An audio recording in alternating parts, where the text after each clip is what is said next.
So my proposition is to study the relationship between the body and the body politic. We begin with the premise that the body is the precondition of human sovereignty, that the body is the base of the body politic. When we consider the Arab Spring, we see bodies, multiple examples of human bodies that appear as a forum for political debate. Not just the dead body as a witness, when the bodies of Syrian children were arrayed to bear witness against the Syrian regime, nor the body as a political symbol, when the statues of Muammar Gaddafi and Ben Ali were pulled down and dismembered as attacks on their regimes.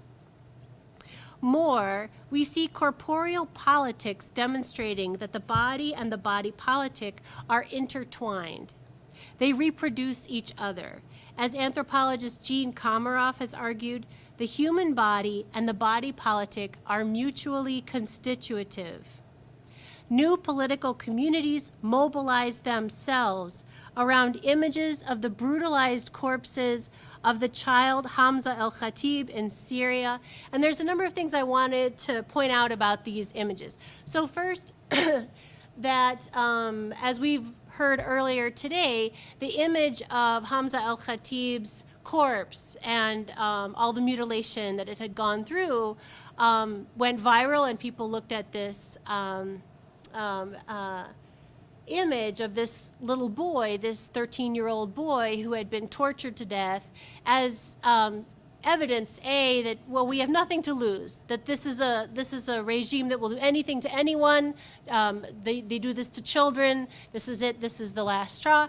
When they protest in the streets, there were images of Hamza el-Khatib both alive and dead, and also protest posters that portray him as returned from the dead, as a kind of martyr.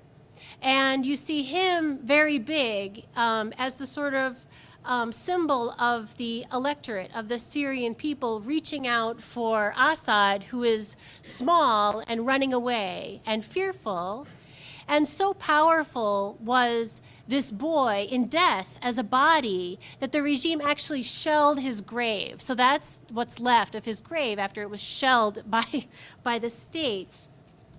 And a similar thing happened with Khalid Said. So in Egypt, so again, an Egyptian who was basically beaten to death by the police in broad daylight, and who was also gruesomely mutilated, and whose corpse also became kind of cause celeb, and then people rallied around. And then also you have protesting of him, his body both alive and dead, and then also he becomes the corporealization of the electorate. And again, this is a voting poster, right?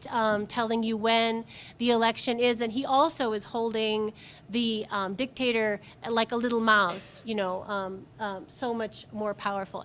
And that it is through the body that people reconstitute a different polity. They say, we are all Hamza el-Khatib. We are all Khalid Said. That we as Egypt, what are we? We are all Hamza el-Khatib. I'm sorry, Khalid Said. In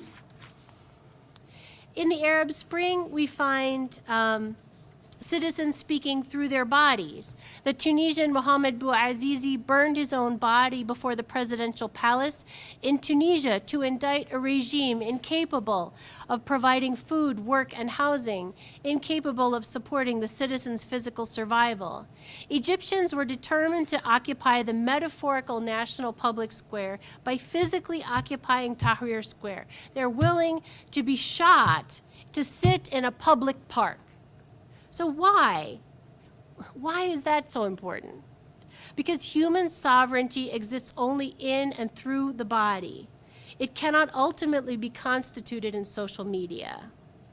Even the dead are not exempt from these politics. Opponents of Gaddafi's regime dug up the bones of Gaddafi's mother from the family crypt and burned them. Consider the treatment of Sufi saint shrines by Salafis who have attacked shrines in Tunisia, the Timbuktu Mausoleum of 333 saints in Mali, and concurrently burn manuscripts, the Islamic knowledge of the 14th and 15th centuries. Why?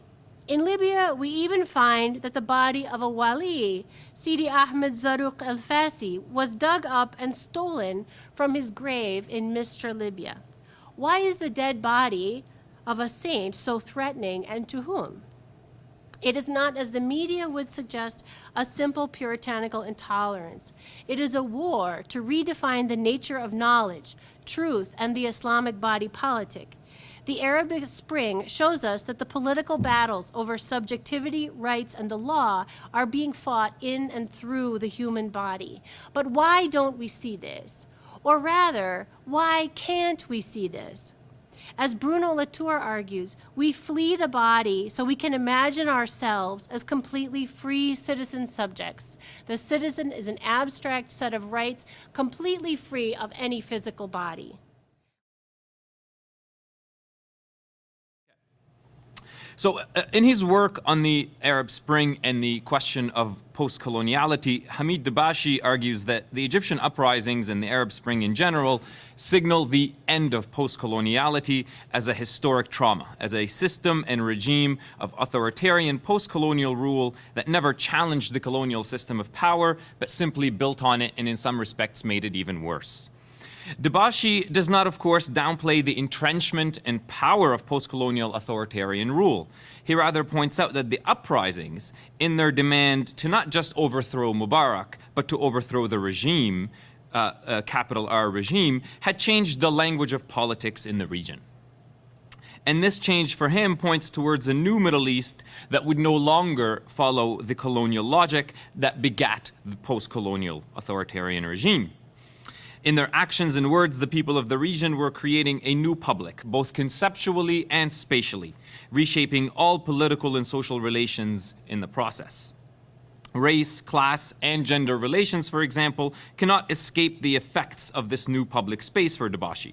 This new language that treats these differences across gender, class, and race not as fixed and separate positions speaking to one another across an abyss, but rather as relational points that are discovering the intricate complexities of their interconnectivity.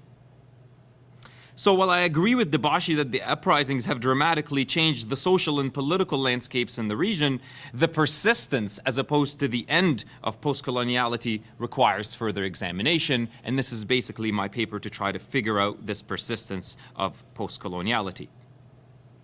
So in the case of the Egyptian uprisings, scholars often highlight and emphasize how different sectors of the population managed to link and unite in a diffuse manner that was very threatening to the Mubarak regime, which despite its best efforts, could not divide and conquer all of the various groups involved.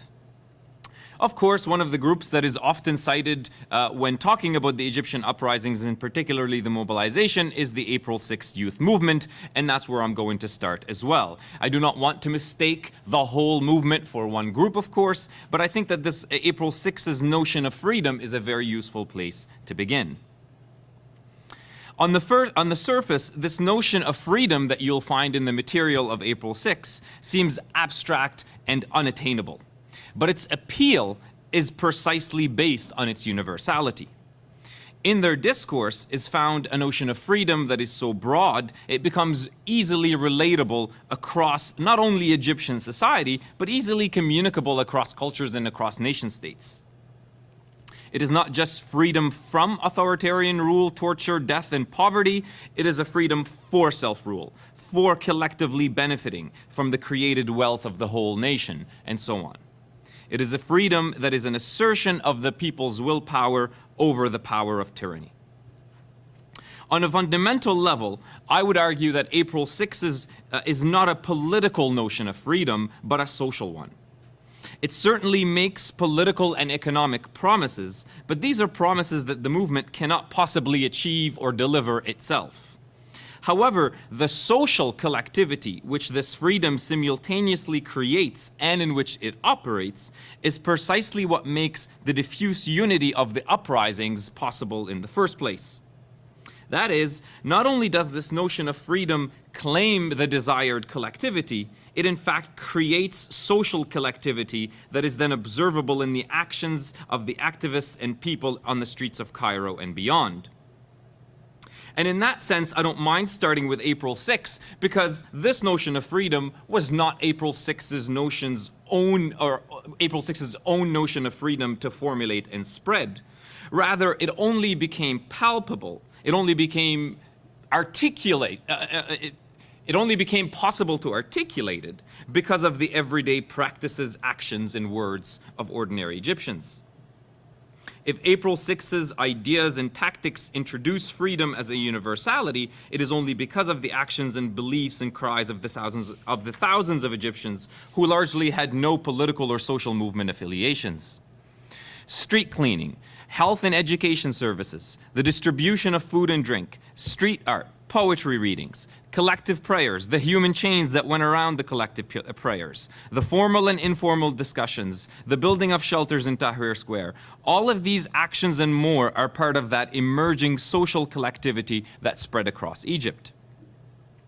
The ability of the protesters and activists to build their desired Egypt, a free Egypt, becomes possible because a lived experience in this moment of social freedom, however brief it was within the social realm, occurred.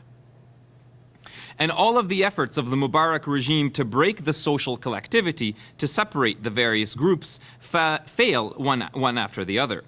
And this failure, I argue, can be explained by the people's formation of a social political relationship in a complementary form, where the social and the political spheres were not viewed as opposites or as being conflictual, but as rather as being two separate spheres that complement each other. So while on the fundamental level, I argue that this notion of freedom is a social one, it in fact operates across the social political realms. And I argue that this can be seen across three main analytical dimensions, probably more, but just very briefly, the three dimensions are communication, membership, participation.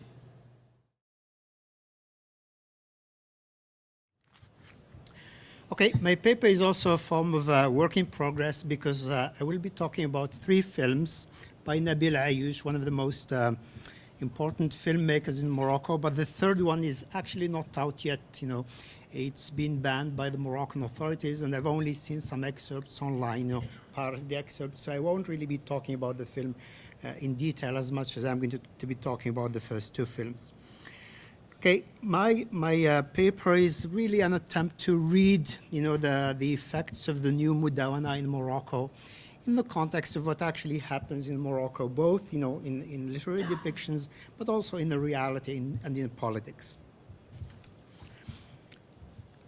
Political observers credit Morocco's adoption of a new family code and a new constitution with helping King Mohammed VI ride the waves of popular unrest in the aftermath of the Arab Spring that has swept from power the authoritarian regimes in Tunisia, Egypt, and Libya.